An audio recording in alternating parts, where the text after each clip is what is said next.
This week? Oh, are y'all ready? Because I wasn't. I quite literally started this week by saying that I'm not bringing last week into this week. And then the next thing I know, new hire has quit after the third. You got people on PTO. You got an employee that's trying. Got another one that called in and you trying to fill in. Child, this week has taught me some lessons. 3 in particular.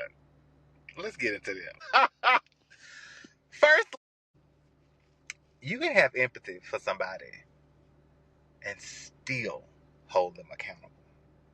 Second thing that I was reminded and or taught about this week is that sometimes that rocky path, the one that's not paved all the way yet, like it makes for some of the best experiences and stories.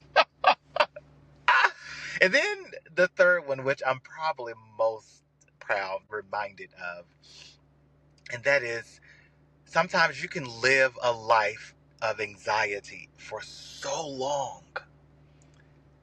But then when you discover peace on the other side, you are very intentional about who you allow in your space and what plates you want to hold through life. Let's get into this first one. So number one, I had an employee. They've made some life choices at the end of the day. And it was time for me to start to have these conversations with them and hold them accountable for the things that they have not been doing. And then it was determined, not by me, by somebody else. It was determined that this particular person is having a lot of personal issues at home. And I have a lot of empathy for it. I wouldn't wish whatever is going on with her, I would not wish that on anybody, right? But I'm like, you made decisions in the past for the last 6 months that I gotta hold you accountable for, that I have to remind you about. Like, you made these decisions consciously. As an adult, you made these decisions. And I'm not gonna do your work for you. I have empathy for you and your home situation. I promise you I do. But baby girl, come here. This right here that you just did cannot happen again. This right here, we're not asking the team for help. We're not doing any more training. This is your responsibility. I need you to block out your schedule and let's get this done. I will say, once what was going on with her at home came to my attention, my approach to her changed. It was a little bit more softer because originally it was straightforward. I'm not laughing. I'm not joking. This is it. Cut and dry. This is what I need you to do. These are the expectations. This is the timeline. And not in a mean way, definitely very, very professional, but playful Jimmy, no. I need you to hear me. I need you to see me. And I need you to know that I'm not playing. This is what I need. And again, when her personal stuff kind of came up, I softened the blow a little bit. It was more of me asking questions like, hey, because at this point I've already set the tone. But it was more me asking the questions of like, okay, how are we on this? Where are we on this? Was this done? Okay, your timeline is approaching. Your deadline is approaching. Are we good? Are you okay? Good. Just checking in with you. So definitely my approach to her was a little bit differently. We live in a society where a lot of people don't like to be confronted or even confronted with what they've done wrong. And we always want to talk about the good things, right? But there are those times where you just got to you got to hold people to the fire. You got to hold them accountable because otherwise you're never going to change their behaviors. And you'll always be the one doing the job. And we don't have time for that. Those days are over. But I can hold you accountable for what we pay you to do. Have empathy for you, but I can hold you accountable for the job that we pay you to do. Period. And then, I was having this debacle or a conversation with myself while walking my laps. And that's kind of where point number 2 came into play. And I was thinking about this situation with this past employee, and I was thinking about some of the developers and the IT people. They're doing some things for me. And they're just like, oh, we cannot do this until Jimmy signs off on this. Can I do this until Jimmy signs off on this? Have you done this? Okay, reach out to Jimmy to make sure he approved this. And so all of these things were happening, and I was just like, what is going on? Like, when did I become that person? Like, how did that happen? This was not my plan. And not to mention, I am so unconventional because I didn't go to school. I didn't go to college. And even then, working where I am, when the opportunities approached me, I just simply said yes. I didn't have a plan of this is the way I want my path to be, and I'm gonna make a left here, then I'm gonna go up to that second stop sign, and then I'm gonna make a right. Like, none of that is how I planned my life. I've just loved to be me. And so when it came down to certain situations or when it came down to certain opportunities, if it felt right with me and my spirit, I just simply said yes. And so I was listening to myself and having this inner dialogue and also thinking about my husband because he had a similar situation on his job. His job does interns, and the interns were leaving for the summer. And so he was kind of sitting there, people watching, and he was just like, it is so weird and funny that we have different journeys between how he got to where he is versus the interns. And he was just like, it's funny that we have different journeys, but we ended up at the same place. And so I was thinking about him and thinking about my own journey while I was doing my walk. And I was just like, damn, like, wow. I could have never imagined that I would be married to somebody. I would have never imagined that I would have a relationship that's 15 years and ongoing. I would never imagine that I would have the conversation or idea that I could be a parent. That I just would have never thought about it. And even living the life that we live, like I would have never suspected it. I'm the black gay guy from the South. This was not on my radar. To be the person that people are coming to, waiting on me to speak, waiting on my decisions, waiting on my approvals. I just never thought about that.